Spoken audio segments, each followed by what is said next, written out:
UTS অ্যাপে ticket কাটার এই নিয়মগুলো জানি তো, না জানলেই কিন্তু বিরাট লস। নমস্কার বন্ধুরা, আপনারা শুনছেন বাংলাহান পডকাস্ট। ভারতীয় রেল আমাদের দেশের লাইফলাইন।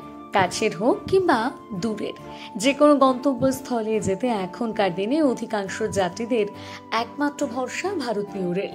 যাত্রীদের সুবিধার কথা মাথায় রেখে প্রতিনিয়ত নিত্য নতুন পরিষেবা আনা হচ্ছে রেল কর্তৃপক্ষের তরফ থেকে। তাই ইদানিং ট্রেনের টিকিট কাটার জন্য যাত্রীদের আর লম্বা লাইনে দাঁড়ানোর প্রয়োজন পড়ে না। ইউটিএস অ্যাপে টিকিট ক্যান্সেল করার নিয়ম রয়েছে। বিশেষ করে লোকাল ট্রেনের যাত্রীদের জন্য একটা বিরাট বড় সুবিধা। তাই শুধু দূরপাল্লার ট্রেনের টিকিট বুকিং করার জন্য আইআরসিটিসি অ্যাপই নয়, লোকাল ট্রেনে যাতায়াতের ক্ষেত্রে টিকিট বুকিং এর জন্য রয়েছে আনরিজার্ভ টিকিটিং সিস্টেম বা ইউটিএস। এই অ্যাপের মাধ্যমে স্টেশন থেকে মাত্র 200 কিলোমিটার দূরত্বের মধ্যে যে কোনো স্টেশনে টিকিট কাটা যায়। এক্ষেত্রে ডেবিট কার্ড এবং ক্রেডিট কার্ড ব্যবহার করে টিকিট কাটা যায়। কিছুদিন আগে ইউটিএসে টিকিট কাটার ক্ষেত্রে রেল মন্ত্রকের তরফে সমস্ত পরিষেবার চার্জ মকুব করা হয়েছে।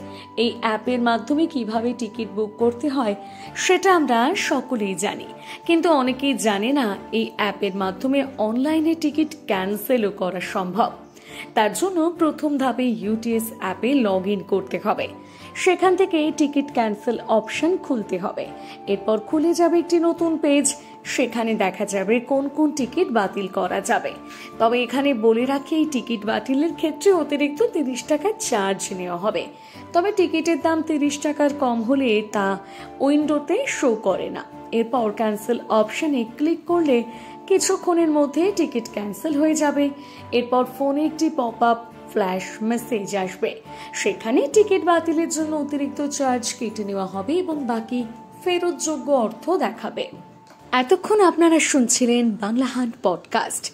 বাংলাহান্টের আরও খবর দেখতে নজর রাখুন আমাদের পেজে। বাংলা খবর মানেই বাংলাহান্ট।